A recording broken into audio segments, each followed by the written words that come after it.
Assalamualaikum warahmatullahi wabarakatuh. Saya Ramadika Fauji dari jurusan Manajemen Zakat dan Wakaf. Di sini saya akan menjelaskan tentang penerapan sistem informasi pengelolaan zakat pada lembaga amil zakat Dompet Duafa Republika. Yang pertama, profil Dompet Duafa Republika. Kelahirannya berawal dari empati kolektif komunitas jurnalis yang banyak berintegrasi dengan sejak kelahiran harian Umum Republika awal tahun 1993. Wartawannya aktif mengumpulkan zakat sebesar 2,5% dari penghasilannya, dan tersebut disalurkan langsung kepada duafa yang kerap dijumpai dalam tugas. Dompet duafa berkembang bukan hanya sebagai lembaga zakat. Yang pertama, tujuan dompet duafa Kota Pekanbaru. Yang A, terwujudnya organisasi dompet duafa dengan standar organisasi global. Yang kedua, terwujudnya jaringan dan aliansi strategis dunia yang kuat. Dan yang ketiga, terwujudnya perubahan sosial melalui advokasi multi-stakeholder dan program untuk terciptanya kesejahteraan. Selanjutnya, menjadi lembaga filantropi Islam internasional yang transparan dan akuntabel. Selanjutnya, membangun sinergi dan jaringan global. Terwujudnya jaringan dan aliansi strategis dunia yang kuat. Menjadi lembaga rujukan di tingkat global dalam program kemanusiaan dan pemberdayaan. Meningkatkan kualitas dan akses masyarakat terhadap program pelayanan, pembelaan, dan pemberdayaan. Mengokohkan peran advokasi untuk mewujudkan sistem yang berkeadilan. Menguatkan volunteering dan kewirausahaan sosial di masyarakat. Terwujudnya kemandirian organisasi melalui intervifikasi, ekstrifikasi, dan divikualifikasi sumber daya organisasi. Terpeliharanya independensi lembaga dari intervensi pihak lain. Menumbuh kembangkan semangat inklusivitas dan altruisme. Membangun komunitas berbasis masjid. Melahirkan kader dakwah. Meningkatkan kesejahteraan masyarakat untuk menerapkan nilai dasar Islam dalam kehidupan sehari-hari. Dan yang B, analisis transformasi dompet duafa. Dompet duafa setahap demi setahap semakin berkembang dengan harinya. Perbincangan dalam pertemuan itu terjadi di Yogyakarta. Pertemuan tersebut menimbulkan rasa simpati dan juga empati bagi wartawan yang mendengar perbincangan saat itu. Setelah peristiwa yang mereka alami pada waktu itu, mereka memunculkan ide dapat saling membantu sesama, yakni dengan cara menggalang dana. Selanjutnya yang C, sejarah dompet duafa. Dompet duafa Republika adalah lembaga nirlaba memiliki masyarakat Indonesia yang berkhidmat mengangkat harkat martabat kemanusiaan kaum duafa dengan dana jiswa, zakat, infak, sedekah, dan wakaf serta dana lainnya. Dari perorangan, kelompok, atau lembaga. Kelahirannya berawal dari 4 kolektif komunitas jurnalis yang banyak berintegrasi dengan masyarakat miskin. Digagaslah manajemen galang kebersamaan dengan siapapun yang peduli kepada nasib duafa. Selanjutnya yang D, praktik filantropi Islam di dompet duafa Republika. Landasan teologis dan syariah, praktek filantropi dalam Islam memiliki posisi dan peranan yang strategis dan menentukan. Muhammadiyah merupakan organisasi yang memang sejak lahir lebih tampil sebagai gerakan amal, bahkan gerakan amal filantropi. Muhammadiyah tidak begitu tertarik dengan polemik keagamaan, melainkan lebih cenderung pada kerja-kerja kemanusiaan, kedermawanan, cinta sesama, dan cenderung pada amal. Selanjutnya yang E, dompet duafa memberikan program nyata pemberdayaan jiswa. Dompet duafa menyampaikan bahwa penghimpunan zakat, infak, sedekah, dan wakaf sepanjang 2019 mengalami peningkatan. Kampanye jiswab yang tepat dan kesadaran masyarakat tentang jiswab yang terus meningkat sejak faktor kenaikan penghimpunan jiswab. Jumlah penghimpunan jiswab sebesar 378,5 miliar pada tahun 2019. Jadi, jumlah ini masih akan mungkin naik lagi. Tingkat serapan jiswab yang menghimpun dompet duafa sampai hari ini sekitar 90%, atau total penyaluran dana jiswab sebesar 354 miliar. Baik, selanjutnya penerapan sistem informasi pengelolaan zakat pada lembaga amil zakat Yayasan Dompet Duafa Peduli Umat Darut Tauhid. Yang pertama, profil Las Dompet Peduli Umat Darut Tauhid. Dompet Peduli Umat adalah sebuah lembaga amil zakat dan merupakan lembaga nirlabah yang bergerak di bidang penghimpunan dan pendayagunaan dana zakat, infak, sedekah, dan wakaf.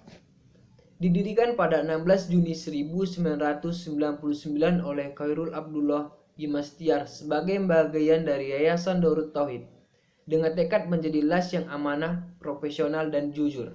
Yang kedua, visi, misi, dan moto Las Dompet Peduli Umat Darut Tauhid. Visi Dompet Peduli Umat Darut Tauhid adalah menjadi model lembaga amil zakat nasional yang amanah, profesional, akuntabel, dan terkemukakan dengan daerah operasi yang merata. Adapun misinya yang pertama, mengoptimalkan potensi umat melalui zakat, infak, dan sedekah. Dan yang kedua, memberdayakan masyarakat dalam bidang ekonomi, pendidikan, dakwah, dan sosial menuju masyarakat mandiri. Motonya itu membersihkan, memberdayakan. Dan ketiga, cara menghimpun las Yayasan Dompet Peduli Umat Darut Tauhid. Program-program pengumpulan dana jiswab yang ada di Darut Tauhid antara lain adalah: yang pertama, layanan langsung di kantor. Para donatur atau muzaki memberikan dana jiswab langsung dengan datang ke kantor Dompet Peduli Umat Darut Tauhid.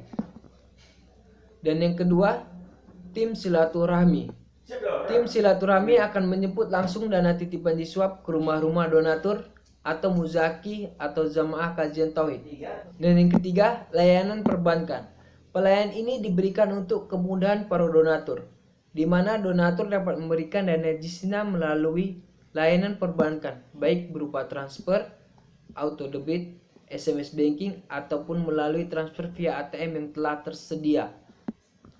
Yang keempat, Kotak amal peduli umat. Kotak amal ini dititipkan di tempat-tempat umum seperti tempat makan, toko, minimarket, dan tempat-tempat pengumpulan dana yang strategis untuk menerima kotak titipan infak dan sedekah dari umat. Dan yang kelima, sorban wakaf.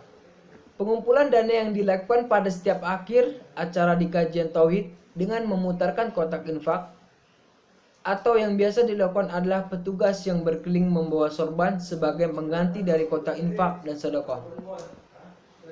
Dan yang ketujuh, kenceleng amal tabungan akhirat. Pengumpulan dana infak sedekah yang sistemnya dengan menitipkan ke individu-individu. Kenceleng ini bermanfaat karena memudahkan untuk individu yang memiliki dapat bersedekah setiap hari. Dan yang ke-8, konsultasi zakat dan infak. Layanan yang diberikan untuk para donatur atau muzaki dengan tanya jawab terkait zakat dan infak. Di dalamnya pun ada layanan penghitungan zakat apabila muzaki meminta tolong untuk menghitung dananya untuk dikeluarkan dana zakatnya. Dan yang ke-8, Ramadan Peduli Negeri. Program ini dikerjakan setiap setahun sekali pada bulan Ramadan.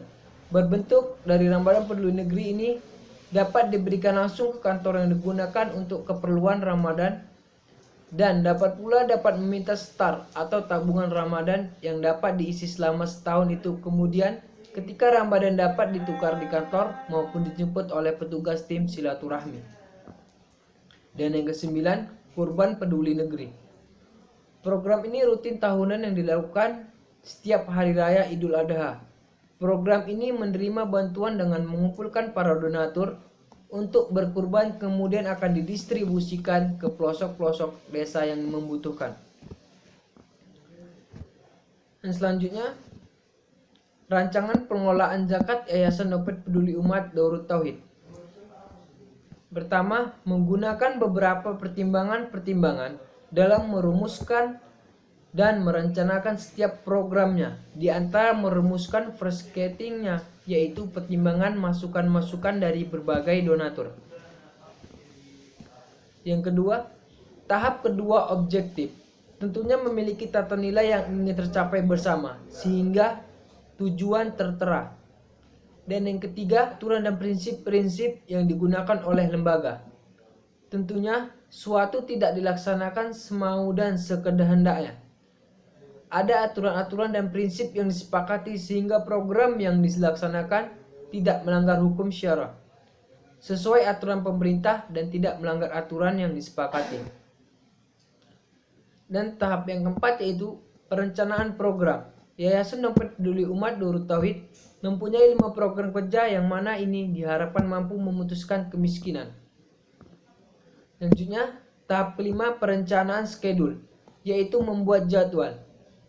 Dan tahap keenam, perencanaan prosedur, harus memiliki desain perencanaan prosedur yang matang, tepat, konsisten, dan mudah untuk dilaksanakan. Dan tahap ketujuh, perencanaan budget. Tentunya program-program tidak akan terlaksana tanpa perencanaan budget. Dan selanjutnya, program Lembaga Amil Zakat Yayasan Dompet Peduli Umat Darut Tauhid. Strategi pendistribusian dan pendayagunaan dana jiswab di Lembaga Amil Zakat Yayasan Dompet Peduli Umat Darut Tauhid dalam bentuk program. Yang pertama, pilar dakwah. Di sini terbagi menjadi beberapa macam, yaitu pertama, beasiswa Tahfiz Junior. Beasiswa Hafiz Junior adalah program beasiswa penghafal Al-Quran berbasis kurikulum pembinaan akhlak dan kompetensi keagamaan untuk kelompok usia 7 tahun sampai dengan 17 tahun. Dan yang kedua, beasiswa Tahfiz Tangguh. Beasiswa Tahfiz Tangguh adalah program beasiswa penghafal Al-Quran berbasis kurikulum pembinaan akhlak dan berkompetensi keagamaan untuk kelompok usia 17 tahun sampai dengan 24 tahun. Selanjutnya, SSG Tangguh. SSG Tangguh merupakan program pendidikan dan latihan lanjutan untuk menghasilkan sumber daya manusia kader dengan kemampuan pelatihan dan pemahaman terkait jiswab. Dalam SSG Tangguh ini, terdapat 2 turunan program implementasi diantaranya Diklat, SSD, dan Maintenance Alumni. Dan yang keempat, Masjid Tangguh. Masjid Tangguh merupakan program revitalisasi sistem masjid berbasis berkelanjutan manfaat untuk mengembalikan marwah masjid sebagai pusat pengembangan peradaban masyarakat di desa dan wilayah binaan. Dengan demikian, program ini mencakup kegiatan seperti pembentukan sistem masjid, pengadaan sarana dan prasarana. Selanjutnya yaitu peduli ekonomi. Yang pertama, UKM Tangguh. Program UKM Tangguh adalah bagian dari pilar ekonomi untuk meningkatkan kesejahteraan, keahlian manajemen usaha, manajemen keuangan rumah tangga, dan pemahaman nilai moralitas masyarakat duafa yang akan dimiliki usaha atau sedang menjalani usaha UKM. Dan yang kedua, Miskat. Program pemberdayaan melalui pinjaman modal disertai pelatihan manajemen perubahan karakter dan jaringan usaha. Terbagi menjadi beberapa macam. Yang pertama, KUBE. Turunan program dari UKM Tangguh yang memiliki fokus mewadahi kelompok usaha ekonomi yang memiliki usaha bersama secara kelompok. Dan yang kedua, Gerobak Tangguh. Turunan program dari UKM Tangguh yang memiliki fokus mewadahi masyarakat, pelaku usaha mandiri atau personal, pedagang kaki lima dengan fasilitas perangkap usaha yang memadai. Selanjutnya, Petani Tangguh. Program Petani Tangguh adalah program pemberdayaan ekonomi untuk meningkatkan kesejahteraan kelompok petani mustahik melalui pemberian hak guna lahan atau hibah beserta sarana pendukungnya. Selanjutnya, Peternak Tangguh. Program pemberdayaan ekonomi untuk meningkatkan kesejahteraan kelompok peternak mustahik melalui pemberian aset usaha berupa hewan ternak, baik hewan yang dapat dibudidayakan di darat dan di perairan, beserta sarana pendukungnya seperti kandang, tambak atau kerambah dan pakan. Meningkatkan keahlian manajemen usaha dan keuangan rumah tangga, serta meningkatkan pemahaman nilai moralitas kepada kelompok peternak yang dibentuk oleh DT Peduli. Selanjutnya, DTCC, Darut Tauhid Creative Center, berdiri sejak Januari 2016 Penerima manfaatnya saat ini sebanyak 75 orang yang telah berkarya baik mandiri, membuka praktek menjahit sendiri maupun bekerja dengan karyawan. Pelatihan berlangsung selama 3 bulan dengan pembagian 2 bulan materi dan praktek serta 1 bulan proses menuju kemandirian. Selanjutnya, Balai Kreatif. Program pemberdayaan bagi mustahik melalui pelatihan peningkatan keterampilan untuk meningkatkan taraf ekonomi. Baik, cukup sekian. Wabillahi taufiq wal hidayah. Wassalamualaikum warahmatullahi wabarakatuh.